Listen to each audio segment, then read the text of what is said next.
Hey Rebels, my name is Matthew Barton, and I'm the host of the Rebellion Brewing Podcast. What does financial independence look like to you? What does collective community engagement in economic development look like? Historically, we have seen multiple communities come together to form economic cooperative projects to build wealth for their members. But that's kind of abstract. What does that mean? The first Saskatchewan example that comes to my mind is the wheat pool. Wheat pool's a big deal. People are still walking around with hoodies that sport the pool logo on their chest. Today's guest is Thomas Benjoe. He's the president and CEO of FHQ Developments, an organization dedicated to First Nations economic development and financial independence. I want to understand how it works and what that means for First Nations people in our province. So let's get into it.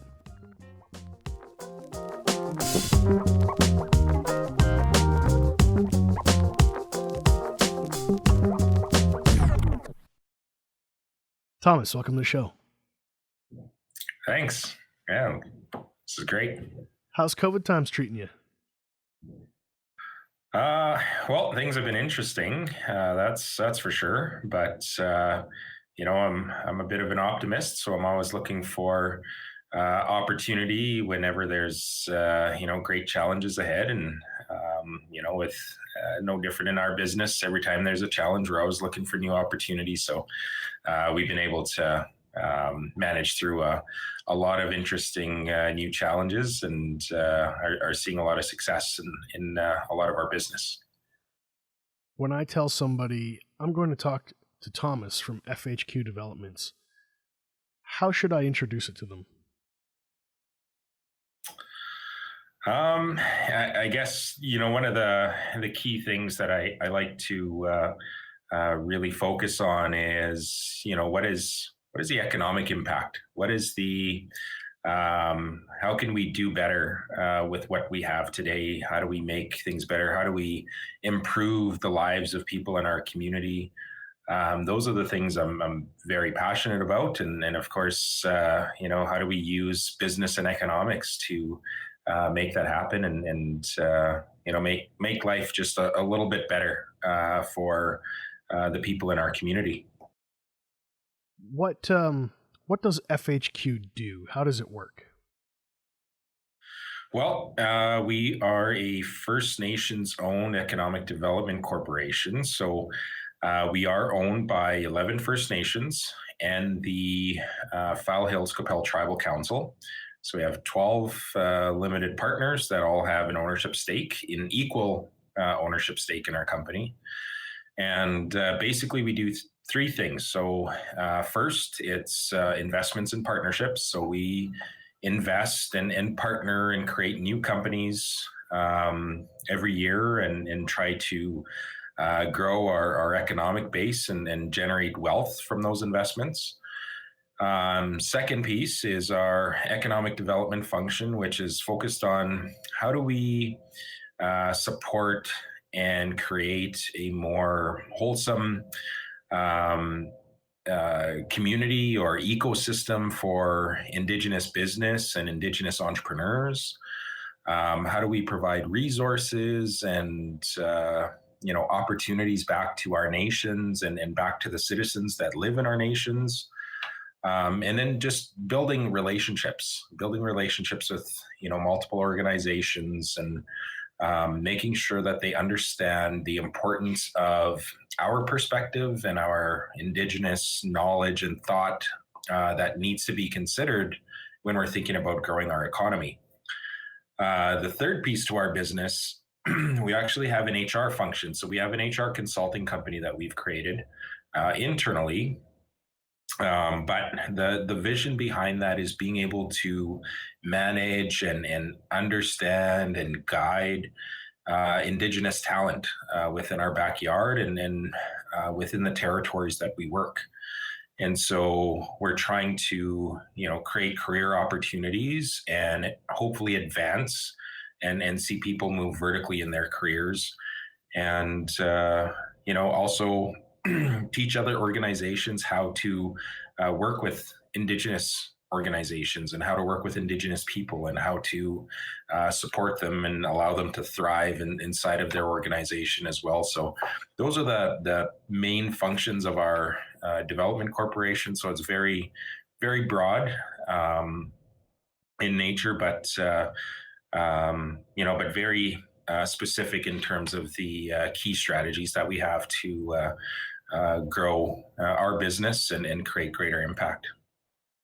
I was looking online and it said that you had a background in banking and you were one of the founding members of the organization. Can you unpack that a little bit for me? What does it mean to be a founding member to you? Yeah, so I was originally selected as a board of director and was tapped on the shoulder from our tribal chief of Fall Hills Qu'Appelle Tribal Council, Edmund Bellegarde. And he reached out to me when I was actually just finishing up university and finishing up my business degree. He tapped me on the shoulder and said, "Hey, we're looking to start this new development corporation, and we'd like to have you be a part of it and give us more of our youth perspective and new graduate, new into business. Give us some of that perspective as we grow the business." And I was super excited, so I agreed to be a part of the board at that time. And at the same time, I was also finishing up my degree, and so I had a ton of opportunities as I was about to graduate. And of all the opportunities that I had, I selected RBC as being my employer of choice at that point in time, strategically, because it was focused on commercial banking. And I knew that I always knew in my heart that I wanted to be in a leadership role. I always dreamed about becoming a CEO. And so I felt, banking is the perfect place to start, especially commercial banking. And why not be a part of one of the biggest companies in Canada through RBC? And, I get to learn corporate structure and due diligence and learn all of these great things that I need to know from a financial perspective, but also from a corporate structure and strategy perspective. And so I spent 6 years as a commercial banker helping to manage the Indigenous banking portfolio for Saskatchewan, and grew a large book of business there and created a lot of success. And after building all of that, I was tapped on the shoulder from the board and asked if I would consider taking on the position of president and CEO of FHQ Developments. So I was very much obliged. And of course, my passion is trying to create opportunities for our people in economics. And so this is, the best way that I could do that. I think it's something that is often talked about, engaging First Nations Indigenous community in terms of jobs and business and ownership. What would be a project that people could look to that FHQ is a part of? Well, we have, we do a lot of different things. And one of the key things that, we've been a part of as of late has been being an advocate for Indigenous procurement or just procurement in general, and teaching organizations, teaching government how to change policy in such a way that it allows Indigenous business to participate. And like to make bids and stuff? To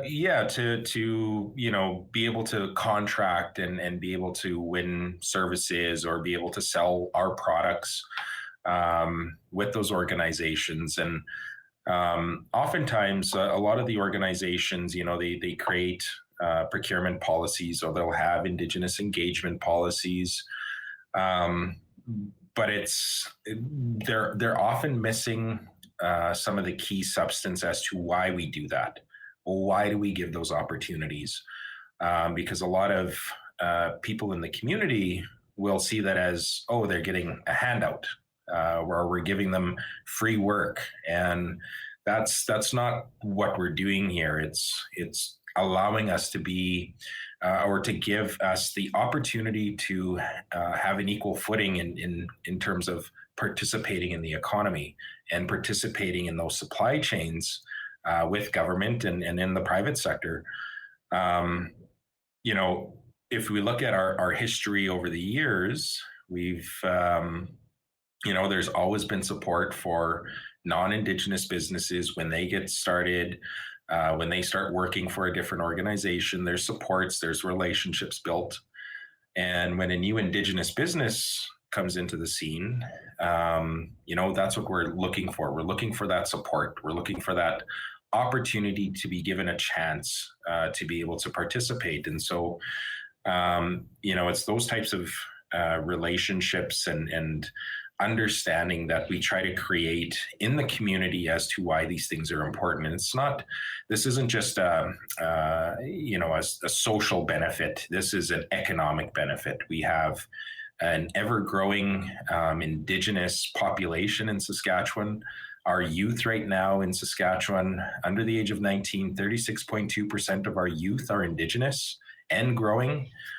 And so when you put that into an economic lens, when almost 40% of your population in Saskatchewan is, Indigenous, and if we're not participating at equal levels in the opportunities with government or private sector, what is that going to do for us strategically and competitively as a province when it comes to Indigenous engagement? And if we're not participating at an equal economic level, we either will create further liabilities in terms of, having to deal with more issues around, not having wealth to be generated, and or this could be a major opportunity and a major economic opportunity for the province as a whole to take advantage of that and say, okay, how do we leverage these relationships that the Indigenous population has, and how do we leverage that into gaining access to other economies and make us more competitive? So, those are some of the things that we're trying to change and then trying to have an effect on. And it starts with relationship building. It starts with building treaty allies. I call our non-Indigenous partners treaty allies, so that they're there helping to fight and give us a voice when sometimes our voices are not allowed at those tables. And so we try to create this understanding and learning, and give more substance to why these things are so important for us. And but I mean, other than that, that is the key foundational things that needs to happen. And the business success that we have is just it's the things that come afterwards. It's once that foundation is there, it makes it easier for us to do business. It makes it easier for us to be able to participate and to build those relationships, because everyone has a better understanding as to why we are doing this, why we are making those commitments. So that's probably, one of the more exciting things that I get to be a part of. And, some of my board members get to be a part of those discussions as well. I'm going to risk putting my foot in my mouth in terms of I've got cultural blind spots. What is something you think like a guy like me should learn or can learn from you? What is something that we often miss?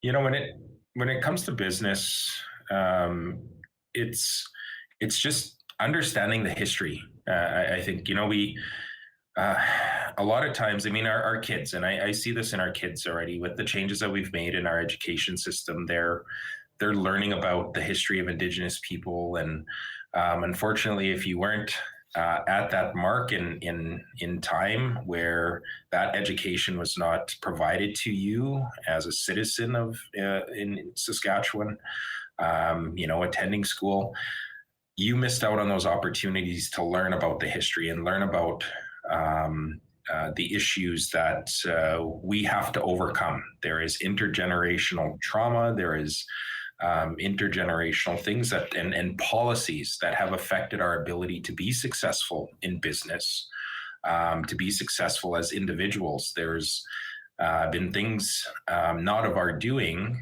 that we have had to overcome. And when you look at the effects of intergenerational trauma, whether that's from residential school or having something traumatic happen in your lifetime, it takes people a long time to heal. And sometimes that hurt is passed on generation to generation. And, if we don't educate ourselves and learn about where those issues stemmed from and who is ultimately responsible for some of these things that have had an effect on Indigenous people. It's very difficult to understand, why the need to change policy now, why the need to push these changes in a system that has kept us out. When we look at access to education, wasn't until the 60s and 70s that we were allowed to attend post-secondary institution. If we chose, if people like my grandfathers, if they chose to participate in post-secondary, they were disenfranchised. So they were stripped of their identity. They were stripped of their rights as an Indigenous person in order to pursue that. We still had pass and permit systems in place, so we had to be given permission to be able to leave. We had to be given permission to be able to sell any of our products or livestock or crops from our communities. Sorry, let's back that up a second. A pass and permit system. What the hell is that? So the pass and permit system was set up through the Indian agents that we had that helped to manage our communities. And they had the ultimate say on if we can leave the reserve, if we can sell any of our products or livestock or crops. They had the ultimate say. And so that system was in play at least up until the 50s and 60s. You had to ask permission from an Indian agent in order to participate economically off of the reserve or to even leave. That's fucked up. Yeah. That's not cool. How do you build a business? How do you have livelihood? Recognizing that history means that our participation in the economy has only been as of late, right? We, where, we've been able to leave the reserve, where we've been able to participate economically, has only been, within the past, 50 to 60 years. So, we're behind, right? We have to play catch up. But meanwhile, you see the resource industry, the resource rich industries that we have, those families are many generations of families that have created businesses, that have created success, that have generated wealth throughout these years. And we were still asking permission to leave. Like my grandfathers were still asking permission to leave. And now we're in a position where we're saying, hey, recognize that history and work with us here. The other big thing to this as well is that, we need to be at the table when these policies affect us, when there are decisions being made about us. And too often times there's decisions or policies being created behind closed doors and without us at the table. And, trying to solve some of the issues that we have without even asking us about how would we solve those issues? How would Indigenous people use their knowledge, use their understanding to come up with a solution to those issues. We're never truly looked at as a resource to solving those issues. We're often just told to, right? And so those become barriers for us to be successful in managing policies that are created for us without our participation. And this goes to even the way that we do business today. FHQ Developments, we're doing business our way. And when we choose to partner with an organization, when we choose to engage with another company, they know that they have to relax their positions and build an understanding of how they are going to work with us.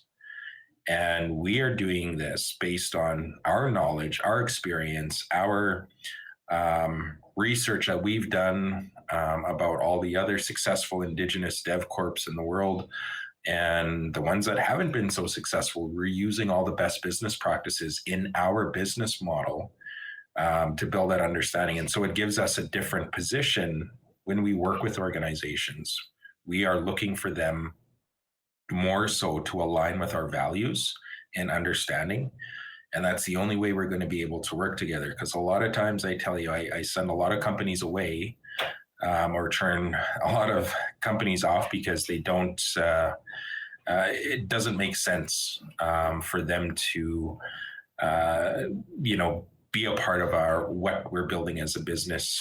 And, when that happens, we say, good luck and good luck in your future. But we have a way of which we're doing business that we need to create as much impact as possible for our communities and for our much broader community is in the province. That's what we're focused on.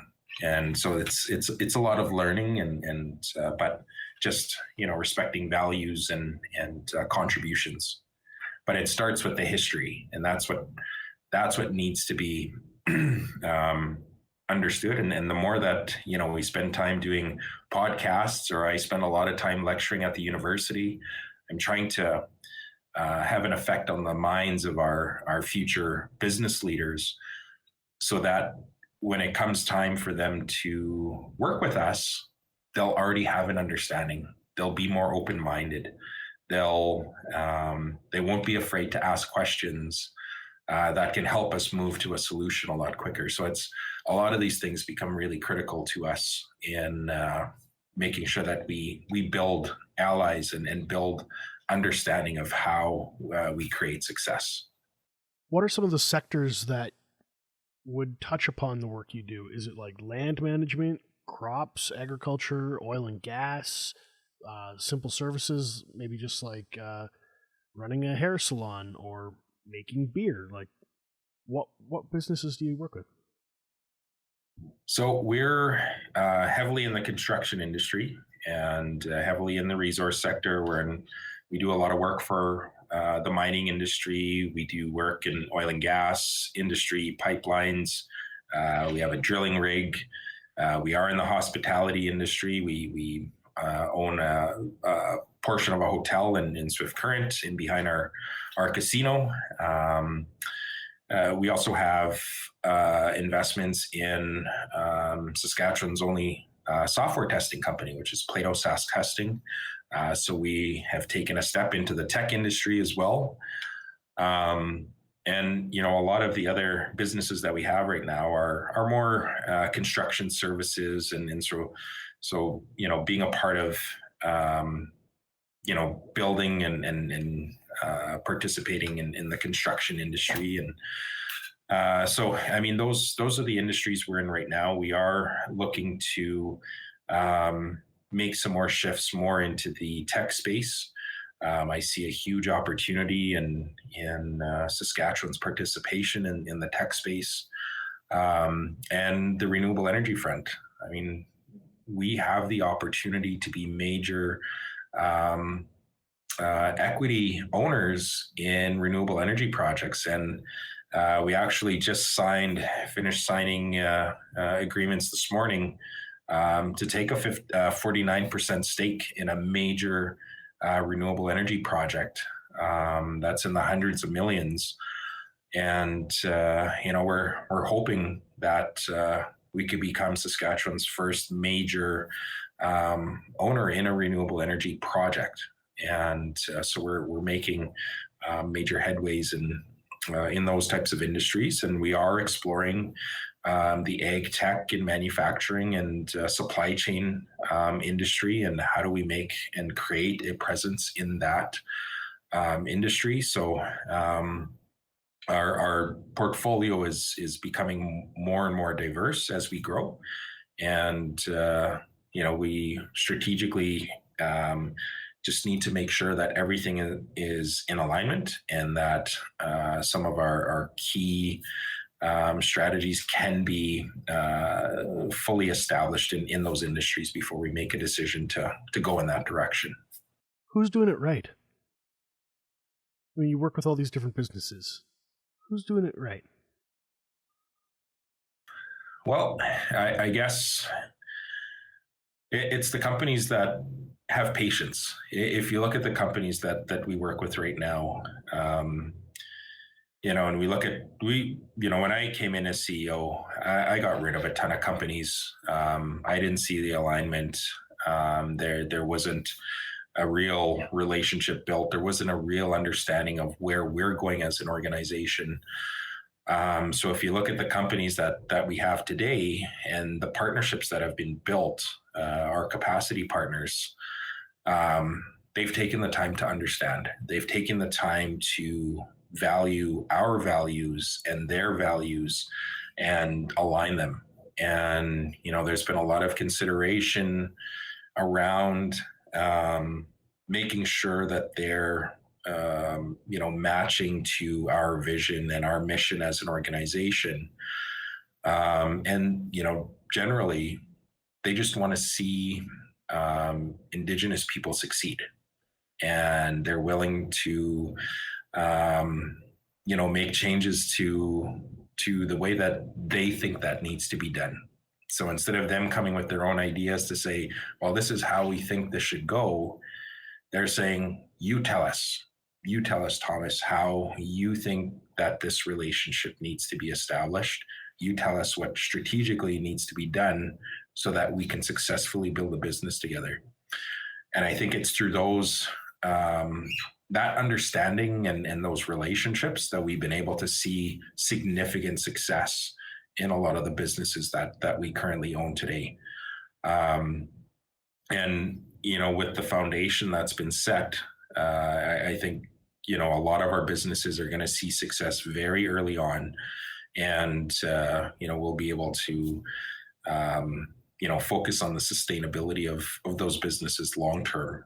I take one of our construction companies, for instance. They, we just started about a year ago, and already, we've secured over $5 million in contracts. We're projecting to, potentially be a $10 million company in a very short period of time. And this is 1 year of operation. So you think about those things, and it's that foundation that we set has allowed us to be able to see that success. And the partners being able to, relax their positions a bit and build understanding, they get to share in that success with us as well. When it comes to beer, I don't know if you're a beer drinking kind of guy, but I did want to tell you about one that I'm bringing on the episode today. It's Pile of Bones Coconut Porter. Have you had it before? No, I can't say. I think one thing, I don't know if you know this, but Pile of Bones has some ownership that is Métis. And they have symbolism with the bison, and they do have some artwork and Indigenous representation within their business. I think they're conscious of it, and it's there, but it's not like performative in your face. It's just kind of like, if you know it, you see it and recognize it. And of course, their name, Pile of Bones. which has its own historical piece for the city, right? But anyways, their coconut porter, I haven't tried it yet, so I wanted to get a nice little mic pop for you, just so you could hear it.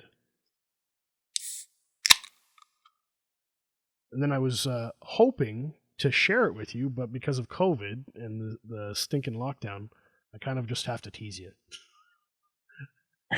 I apologize. I'll give it a sip. All right. Cheers. It's not bad. Pretty chocolatey. Nice.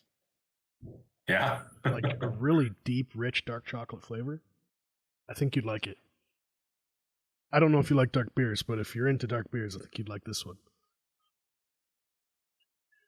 Oh, I have a couple of colleagues here that really enjoy the dark beers as well. So I'm sure they're going to be interested in having a try. So we talked a little bit about beer. You've given me like some perspective on FHQ. What cool projects are on the horizon? You mentioned a little bit about tech. Because we have an ownership stake in a software testing company, we want to continue making inroads in the tech community. And, I see all the great software companies that are being developed here and in our own backyard. And of course, we want to be invested in those companies as well, and leverage a lot of the strategies that we have and key selling features of us being a partner. The leverage that we have through creating Indigenous engagement and procurement means that sometimes procurement is weighted a little differently for Indigenous ownership and participation. And so it gives those companies another edge over the competition by partnering with us and being able to win contracts with those customers. And so that's where I could see the opportunities being created. But I want really deep down, I want to see more Indigenous people just involved in the tech sector in general. I want to see them become leaders. I want to see them become executives and managers and help lead some of these changes.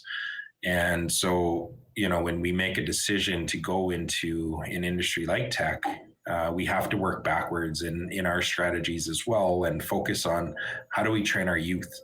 How do we get them prepared for the opportunities in tech? How do we get them excited? We don't have a lot of family members that are involved in the tech industry in general. So, there's no key role models in our families or, major individuals that can role model for them. So, we have to take the time to build it. And we have to, I gave the speech to our initial workforce that was trained to become software testers within Plato Sask Testing. And I told them that, look, you guys have the opportunity here to be leaders.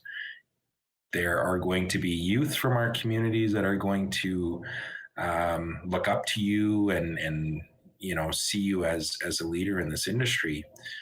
It's your responsibility to take this opportunity to work in this industry seriously enough to know that you are going to become a leader. And so, carry that perspective with you and hold your head high and make your way through the industry. And, what that's going to create in the future, hopefully, is, our youth are going to see those individuals, or they may be a part of their families, and it's going to encourage them to want to explore and be curious about being a part of that industry.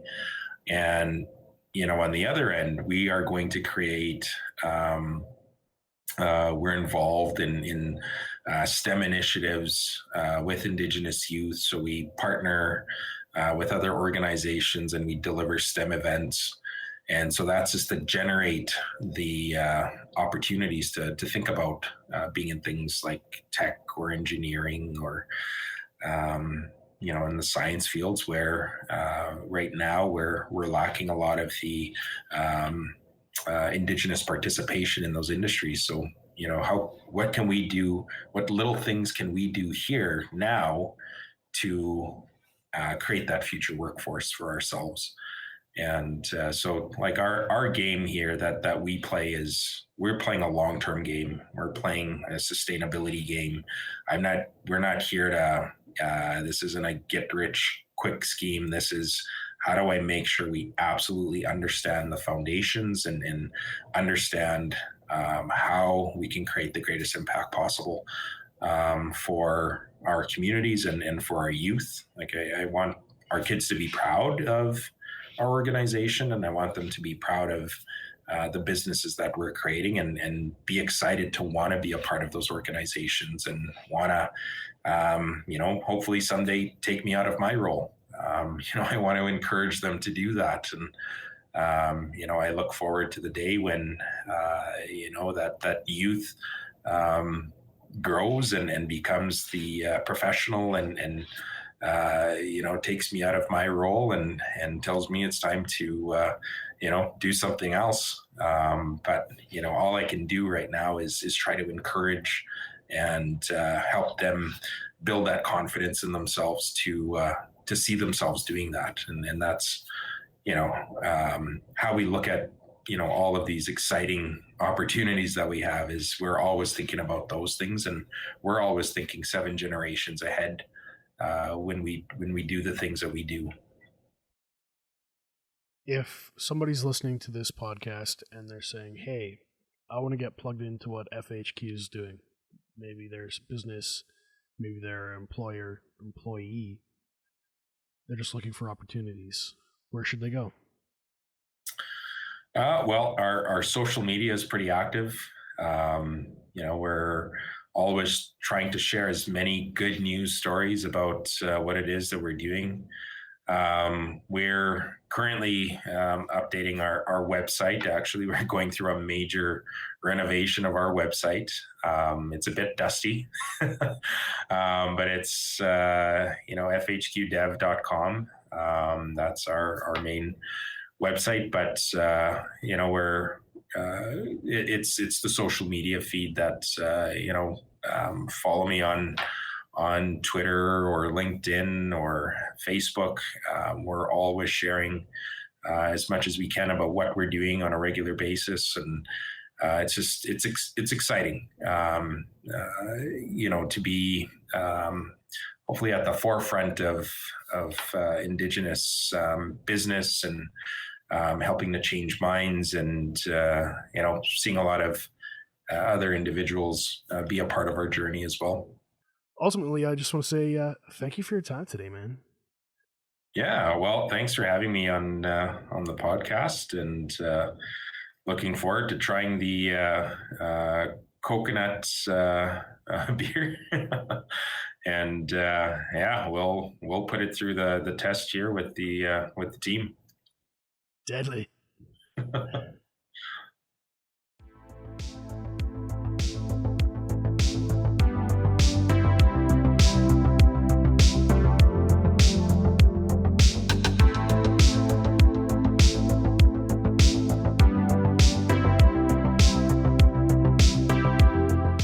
Rebels, thanks for listening today. If you have any questions or comments about this episode, be sure to join us on our brand new Facebook group page, The Rebellion Brewing Podcast. We're going to include links to FHQ Development and Thomas Benjoe on the show notes, so you can check it out and follow up. I'm also proud to let you know that we're members of the Saskatchewan Podcast Network. It's a one-stop shop for tons of locally produced shows right here across our province. And you can find them at saskpodcastnetwork.com. Be sure to follow us on Facebook, Instagram, and Untapped so you don't miss out on the latest in Sask craft beer news. Thank you for joining the Rebellion.